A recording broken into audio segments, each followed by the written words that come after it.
Government degree college Mancherial, doctor K Rajaiah, lecturer in history. Dear students, ఈరోజు మనం చెప్పుకునే topic Swami Vivekananda జీవితం, అతని బోధనలు గురించి తెలుసుకుంటాము. స్వామి వివేకానందుని యొక్క జీవితం, అతని యొక్క బోధనలు. అయితే స్వామి వివేకానందుని యొక్క జీవితం యొక్క నేపథ్యాన్ని మనం పరిశీలించినట్లయితే, వివేకానందుడు హిందూ మతమును ప్రపంచ నలుమూలల చాటి చెప్పినటువంటి భారతీయ ఆధ్యాత్మిక పునర్జీవనమునకు అత్యున్నత స్థాయికి చేర్చినటువంటి వ్యక్తి స్వామి వివేకానందుడు. మరి ఈ వివేకానందుడు 1863 సంవత్సరంలో కలకత్తా నగరంలో జన్మించాడు. ఈయన అసలు పేరు నరేంద్రనాథ్ దత్తా. తండ్రి విశ్వనాథుడు, పేరు మోసినటువంటి ఒక న్యాయవాది. తల్లి భువనేశ్వరి. చిన్ననాటి నుండి దైవభక్తి కలిగి రామాయణం, మహాభారత గాథలను బాగా ఆకలింపు చేసుకున్నాడు. కలకత్తా మిషన్ కళాశాలలో పాశ్చాత్య తత్వవేత్తల గ్రంథాలను చదవడం వలన, బ్రహ్మ సమాజం ప్రభావం వలన విగ్రహారాధనపై విశ్వాసం కోల్పోయి నాస్తిక భావాలను అలవర్చుకున్నాడు. మహాత్ములను సందర్శించినప్పుడు మీరు దేవుణ్ణి చూశారా అని ప్రశ్నించేవాడు. దేవుణ్ణి చూశారని ప్రశ్నించేవాడు. అయితే ఇక్కడ మనకు 1882 సంవత్సరంలో నరేంద్రునికి రామకృష్ణ పరమహంసతో మొదటి పరిచయం ఏర్పడింది.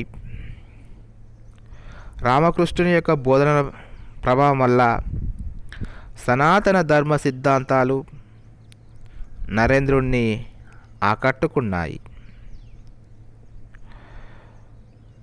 సత్యాన్వేషణకు రామకృష్ణుడు మార్గదర్శని, తత్వజ్ఞాన సాధనలకు అతని జీవితం మహాసాగరమని నరేంద్రుడు విశ్వసించాడు. అతని గురువుగా అంగీకరించాడు. రామకృష్ణుని యొక్క మరణాంతరం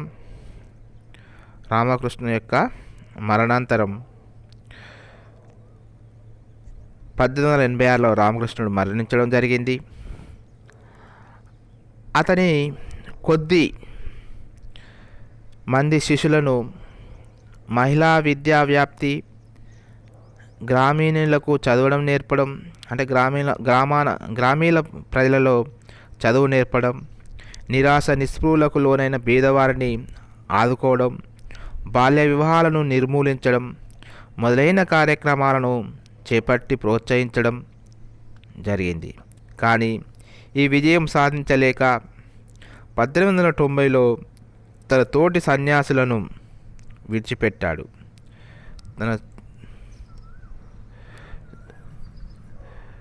తర్వాత 1892లో పశ్చిమ భారతదేశం అంతటా పర్యటించాడు. కేత్రి మహారాజు సలహా ప్రకారము వివేకానందుడు అను పేరును స్వీకరించాడు. అంటే ఈయనకు వివేకానందుని పేరు ఎవరిచ్చారంటే, కేత్రి మహారాజు సలహా ప్రకారం వివేకానందుడు అను పేరును స్వీకరించాడు. గ్రామాల్లో, పట్టణాల్లో ప్రజల యొక్క దయానీయ జీవన పరిస్థితిని కళ్ళారా చూసి తెలుసుకున్నాడు. అయితే ఇక్కడ మనకు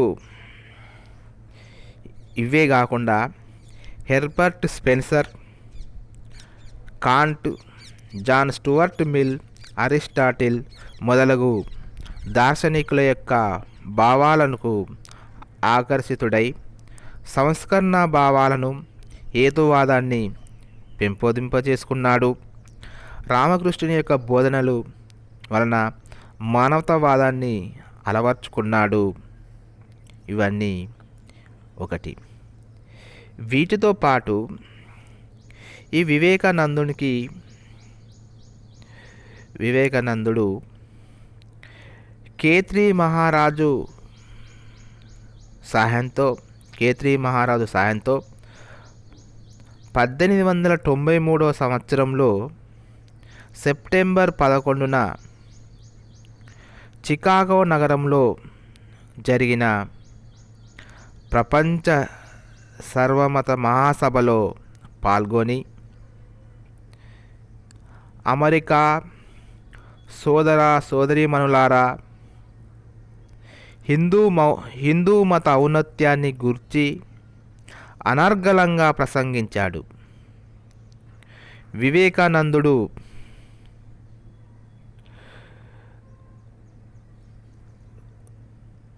వివేకానందుడు ప్రకటించినటువంటి మనోభావాలు, అతని సర్వమత సామరస్య భావం హాజరైనటువంటి వారిని సమ్మోహితులను చేసింది. ఆయన అత్యంత మహనీయుడని, భారత్ వంటి మహోన్నతమైన ఆధ్యాత్మిక సంపద గల దేశానికి క్రైస్తవ మత ప్రచారకులను పంపడం తెలివిమాలిన పని అని న్యూయార్క్ హెరాల్డ్ పత్రిక పేర్కొన్నది. అయితే ఇంకా Chicago, Boston, Cambridge, Washington, New York మొదలైన పట్టణాల్లో సనాతన ధర్మాన్ని, హైందవ విజ్ఞానాన్ని గూర్చి చేసినటువంటి గంభీరోపన్యాసాల వల్ల ప్రభావితులైనటువంటి పాశ్చాత్యులు అనేకులు ఇతనికి శిష్యులైనారు. ఈయన పాండిత్యమునకు ముగ్ధులైన అనేక విదేశీయులు ఆయనను ఆహ్వానించారు. ఇట్లు ఈజిప్ట్, చైనా, జపాన్, శ్రీలంక మొదలైన దేశాల్లో పర్యటించి హిందూ మతాన్ని విశ్వవ్యాప్తం చేయడానికి ప్రయత్నం చేశాడు. నిరంతర శ్రమ వలన ఆరోగ్యం క్షీణించి 40 సంవత్సరాలలోపే 40 సంవత్సరాలు నిండక మునిపే 1902 సంవత్సరంలో ఈయన సమాధిలోకి ప్రవేశించడము జరిగింది. అయితే ఇక్కడ మనకు ఈ 1902 సంవత్సరంలో పశ్చిమ బెంగాల్లోని బేలూరు ఆశ్రమంలో మరణించాడు. ఈయనను జనవరి 12న జాతీయ యువజన దినోత్సవం, నేషనల్ యూత్ డేగా మనము జరుపుకోవడం జరుగుతుంది. ఇంకా ఇతని యొక్క తత్వాన్ని మనం ఒకసారి పరిశీలించినట్లయితే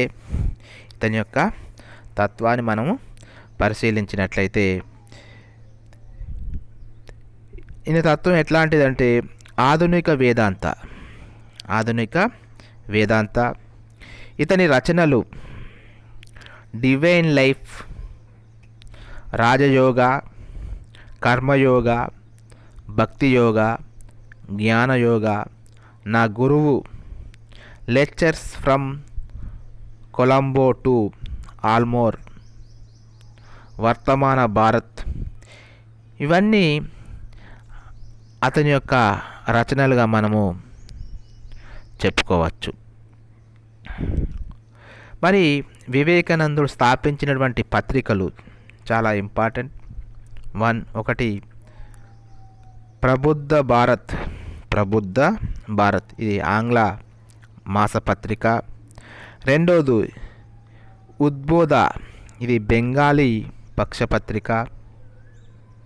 ఈ రెండు అతని యొక్క పత్రికలు.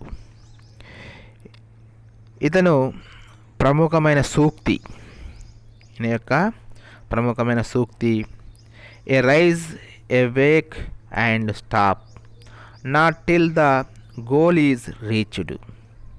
ఇతని యొక్క సూక్తిగా మనం చెప్పుకోవచ్చు. ఇతని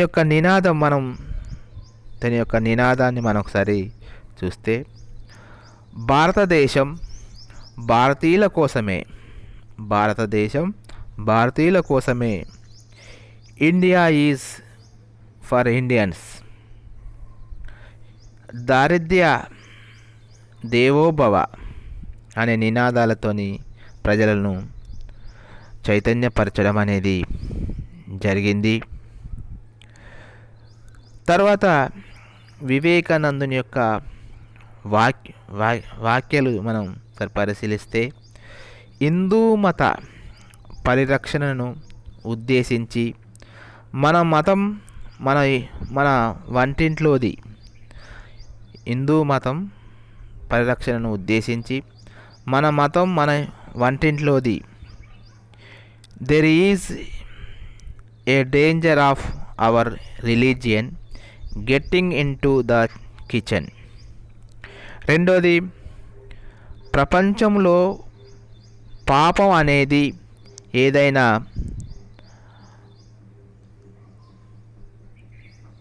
ఉంటే అది బలహీనతని, అన్ని బలహీనతలు తొలగించుకోవాలని, బలహీనతే పాపమని, బలహీనతే మరణమని ఉద్ఘటించాడు.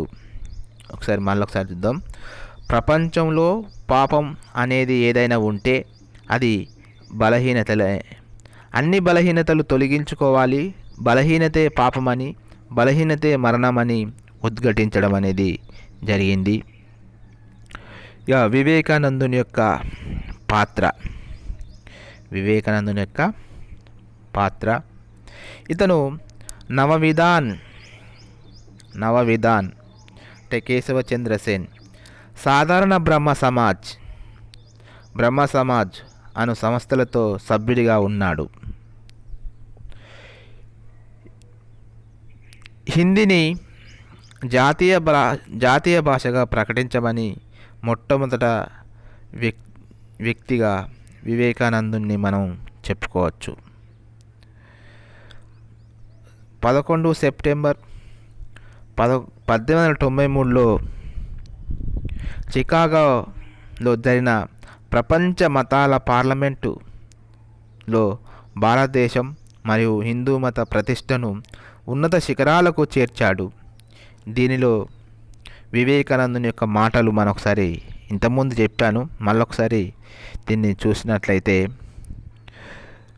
అయితే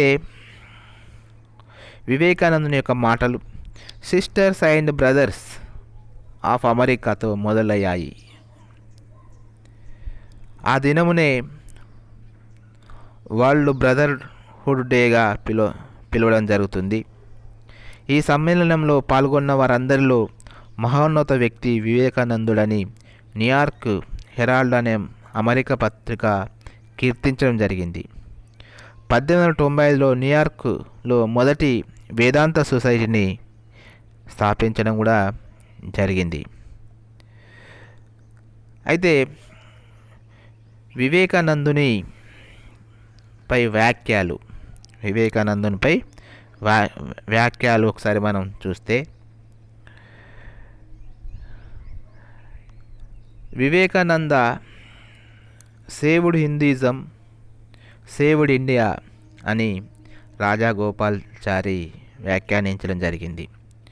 Vivekananda saved Hinduism, saved India అనేది రాజగోపాల్చారి యొక్క వ్యాఖ్యలు చేయడం జరిగింది. వివేకానందుని ఈయనను ఆధునిక భారత నిర్మాతగా వర్ణించినది సుభాష్ చంద్రబోస్. వివేకానందుని ఆధునిక భారత నిర్మాతగా వర్ణించినది సుభాష్ చంద్రబోస్. వివేకానందునికి సృష్టికే మేధావి అని వర్ణించినది రవీంద్రనాథ్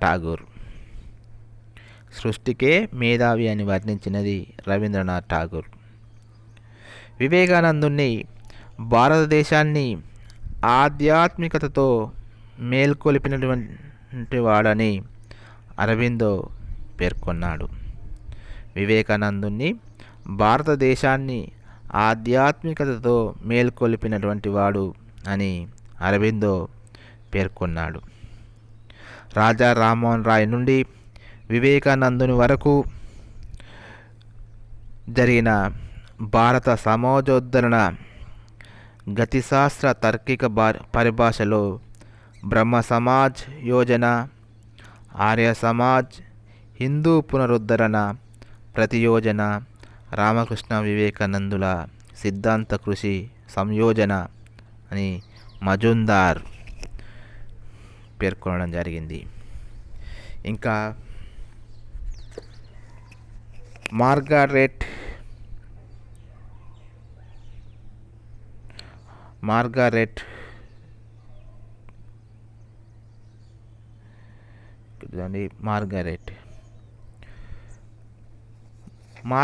నోబుల్ ఈమె ఐర్లాండ్ మహిళ.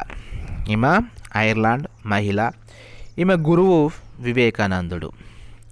ఇతనే ఈమెకు సిస్టర్ నివేదిత అని పేరు పెట్టాడు. ఈమె రామకృష్ణ శారదా మిషన్, సిస్టర్ నివేదిత బాలికల పాఠశాల స్థాపకురాలు. ఈమె Kali the mother, the master as I saw him అనే పుస్తకాలను వ్రాసింది. ఈ పుస్తకాల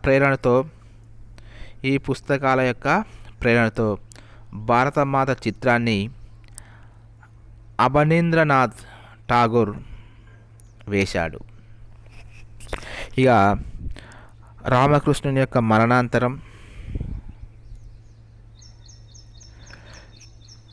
అతని కొద్దిమంది శిష్యులను మహిళా విద్యా వ్యాప్తి, గ్రామీణులకు చదువు నేర్పడం, నిరాశ నిస్పృహ కార్యక్రమాలకు లోనైన బీదవారిని ఆదుకోవడం, బాల్య వివాహాలను నిర్మూలించడం మొదలైన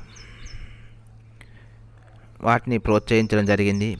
కానీ ఇవి విజయం సాధించలేక 1890లో తన తోటి సన్యాసులను విడిచిపెట్టడం జరిగింది. 1892లో పశ్చిమ భారతదేశం అంతటా పర్యటించాడు. ఖేత్రి మహారాజు ప్రకారం వివేకానందుడి పేరు స్వీకరించాడు. ఇవన్నీ ఇంతకుముందు మనం ఒకసారి చెప్పుకున్నాయే. కాకపోతే వివేకానందుని యొక్క బోధనలు మనం ఒకసారి చూడాలి. ప్రతి వ్యక్తి పరమాత్మ స్వరూపుడు. మానవ సేవయే మాధవ సేవ. తోటివారి కన్నీరు తుడువని మతమెందుకు? ఆయన నిరుపేదల పక్షపాతి. మత విషయాల్లో పురోహితుల ఆధిపత్యం అంతం కావాలని వాదించాడు. సర్వమాన సౌభ్రాతృత్వం మానవాళి లక్ష్యం కావాలని పేర్కొన్నాడు. కుల వ్యవస్థను, బాల్య వివాహాలను, అంటరానితనాన్ని ఖండించాడు. మానవులందరూ భగవంతుని బిడ్డలు. మానవులందరూ దరిద్ర మానవుల ఉద్ధరణకు నిర్విరామంగా కృషి చేయాలి. ఎవరైతే పేదవాడిలో, బలహీనుడిలో, రోగిలో శివుని చూడగలుగుతాడో వారే నిజంగా శివుణ్ణి ఆర్చిస్తారు. మన మతంలో, మన సంస్కృతిలో జీవం ఉన్నది. దాన్ని పునరుద్ధరించడమే మన కర్తవ్యం. వివేకానందుడు తన బోధనల ద్వారా హిందువులకు తమ మతము, సంస్కృతిపై ఎనలేని విశ్వాసాన్ని కలిగించుడే కాక వారి ఆత్మవిశ్వాసమును, ఆత్మాభిమానాన్ని పెంపొందించడానికి ప్రయత్నం చేయడం జరిగింది.